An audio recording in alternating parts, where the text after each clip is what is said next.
15 شعبان کے مختلف نام علماء نے رکھے ہیں: شب برات، شب مغفرت، شب رحمت، شب برکت۔ حدیث پاک میں اس کا کوئی نام نہیں ہے۔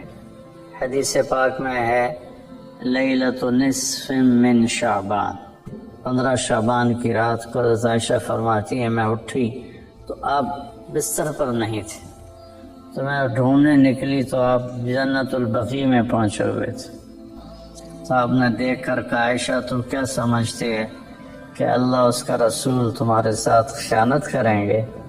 میں تو بقیع والوں کے لیے آیا تھا دعا کرنے۔ پھر آپ نے فرمایا آج کی رات وہ رات ہے جس میں اللہ تبارک و تعالی بنو کلب ایک قبیلہ ہے جن کے پاس بھیڑ بکریاں بہت زیادہ تھیں۔ عائشہ جتنی بنو کلب کی بھیڑ بکریوں کے جسم پر بال ہیں ان بالوں کی تعداد کے برابر اللہ تعالیٰ اپنے بندوں کو مغفرت فرماتا ہے، جہنم سے خلاصی فرماتا ہے۔ اس پر شب برات اور شب مغفرت علماء نے اس کا نام رکھا، میرے نبی کی زبان سے یہ نام نہیں نکلا۔ تو اس کی یہ فضیلت ہے کہ اس میں اللہ تعالیٰ کی طرف سے بخشش کا نزول ہوتا ہے۔ باقی یہ جو کہتے ہیں کہ اس میں فرشتہ اترتا ہے اور سارے سال کا بجٹ بتاتا ہے اور سارے سال کے واقعات، یہ کسی حدیث میں میری نظر سے نہیں گزرا۔ سورہ دخان میں فیہا یفرق کل امر حکیم کا جو آیت آتی ہے تو اس سے پہلے کی آیت شب برات کی نفی کرتی ہے، انا انزلناہ فی لیلۃ مبارکۃ، کہ ہم نے اسے مبارک رات میں اتارا قرآن پاک۔ تو قرآن پاک تو لیلۃ القدر میں اترا ہے، تو اگر کوئی کسی قسم کے اعلانات ہوتے ہیں تو پھر شب قدر میں ہوتے ہیں، اس رات میں نہیں ہوتے۔ دوسرا یہ ہے کہ اس کے روزے اور بندگی کے بارے میں، شب قدر کی اللہ کے واسطے میری بات دھیان سے سنو، اللہ کی قسم کوئی خاص عبادت میرے نبی نے نہیں بتائی۔ لیلۃ القدر کی کوئی خاص عبادت میرے نبی نے نہیں فرمائی۔ حضرت عائشہ رضی اللہ عنہ نے پوچھا یا رسول اللہ اگر مجھے لیلۃ القدر نصیب ہو تو میں کیا کروں؟ کہا یہ دعا پڑھو، اللہم انک عفو تحب العفو فاعف عنی، اللہ تو معاف کرنے والا ہے، معافی کو پسند فرماتا ہے، مجھے معاف فرما۔ تو میرے نبی کی عبادت وہی 11 رکعت تہجد کے نوافل تھے، چاہے وہ شب قدر تھی، چاہے وہ شب برات تھی، چاہے وہ شب جمعہ تھی۔ تو اب اس کے نام پر لوگوں نے کیا کیا خرافہ، چونکہ ہم قرآن اور حدیث سے نہیں جڑے، کتابیں لکھی ہوئی ہیں، کس نے لکھی، اس کی سند کیا ہے، اس کی تمیز ہی کوئی نہیں ہے، تو وہ پھر بہت ہی زیادہ 4 رکعت پڑھو، پہلی رکعت میں یہ پڑھو، دوسری میں یہ پڑھو، تیسری میں یہ، چوتھی میں یہ سب بدعات ہیں، ان کا کوئی تعلق نہیں میرے نبی کے کسی بھی فرمان سے۔ میرے نبی نے صرف عبادت کا فرمایا ہے، عبادت تو شب قدر میں بھی کوئی خاص عمل نہیں۔ اور دوسری بات یہ کہ اگر آپ نے عبادت کرنی ہے تو مسجد نہیں گھر، مسجد نہیں گھر، مسجد نہیں گھر۔ میرے نبی نفلی بندگی گھر میں ادا فرماتے تھے۔ اب شب برات میں صلاۃ تسبیح کی جماعت ہو رہی ہوتی ہے، یہ کتنی بڑی نادانی کی بات ہے۔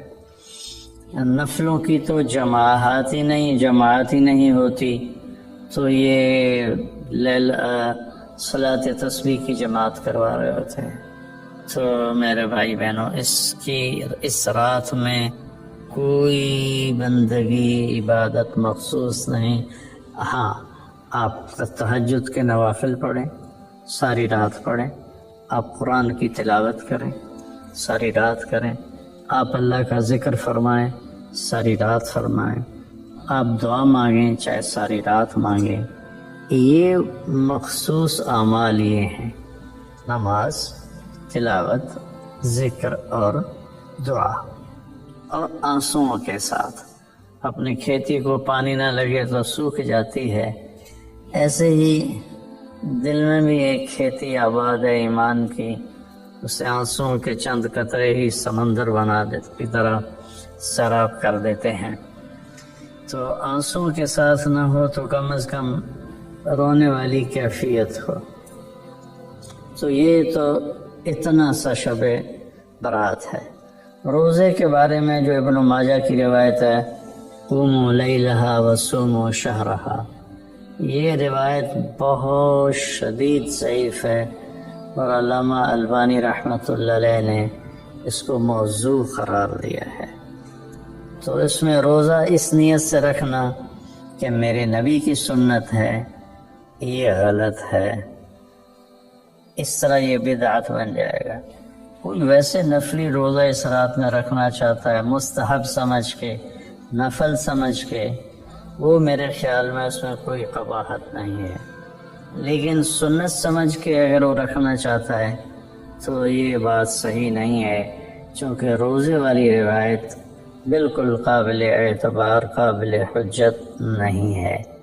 اس میں تمام محدثین کا اتفاق ہے کہ یہ روایت شدید ضعیف ہے، اور شدید ضعیف سے استدلال نہیں ہوتا، اس کو حجت نہیں بنایا جاتا۔ کمزور اس کا زور اتنا شدید نہ ہو اور کئی حدیثیں جمع ہو جائیں تو پھر اس میں ایک طاقت آ جاتی ہے۔ تو اپنے آپ کو جوڑو اللہ کے قرآن کے ساتھ، اللہ کے نبی کی حدیث کے ساتھ۔ صحیح حدیث آپ کا ماخذ ہوگا تو آپ کو آسانی ہوگی کرنے میں۔ تو اصل میں عبادات میں اعتدال ہے۔ شاید ہی کوئی رات میرے نبی ساری رات جاگے ہوں، شاید، اور شاید ہی کبھی آپ نے مسلسل، اس میں تو میں پورے یقین سے کہہ سکتا ہوں کہ آپ نے زندگی میں ایک دفعہ بھی عشاء کے وضو سے فجر کی نماز نہیں ادا فرمائی۔ بعد میں ایک رہبانیت کا ٹچ آیا کہ بندگی میں بہت زیادہ زیادتی اور اپنے نفس کشی میں راہبوں جیسی تھوڑی تھوڑی جھلک، نبی کی زندگی پڑھو آپ کو پتہ چلے گا زندگی ہے کیا، قرآن پڑھو آپ کو پتہ چلے گا اللہ چاہتا کیا ہے۔ اللہ تعالیٰ اس رات کی رحمتیں برکتیں ہمیں نصیب فرمائے۔ اصل میں اللہ نے بخشش کے بہانے رکھے ہیں، کوئی شرابی ہے، کوئی زانی ہے، کوئی قاتل ہے، کوئی ماں باپ کا نافرمان ہے، کوئی مشرک ہے، کوئی متکبر ہے،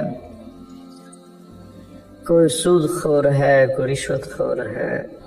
ایک دفعہ آج کہہ دے، کل کی رات کہہ دے گا کہ یا اللہ میری توبہ، تو اللہ کی قسم اگر اس کے گناہ زمین سے لے کر آسمان کی چھت تک بھی ہوں گے نا، تو ایک آدھے بول پر یا اللہ معاف کرو، اللہ سارے معاف فرما دے۔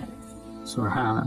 آگے جملہ بڑا خوبصورت ہے، ولا بالے، اس میں تکبر ہے، ولا بالے، ہمیں کسی چیز کی کوئی پرواہ نہیں، تو کسی نافرمان کو حقیر نہ جانو، اور کبھی اپنی نیکی پہ تکبر نہ کرو۔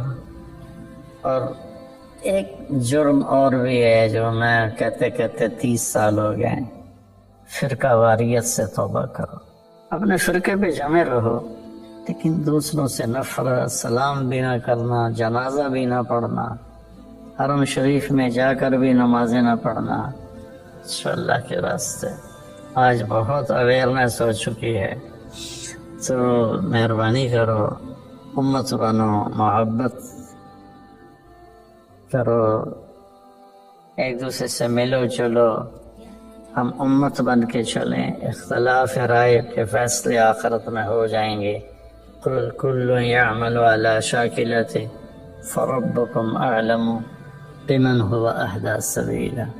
ایسے اس میں جو دیگیں چڑھائی جاتی ہیں، خیرات کی جاتی ہے، یہ بھی بدعت سنت سمجھ کے کوئی کرے گا تو بدعت ہے.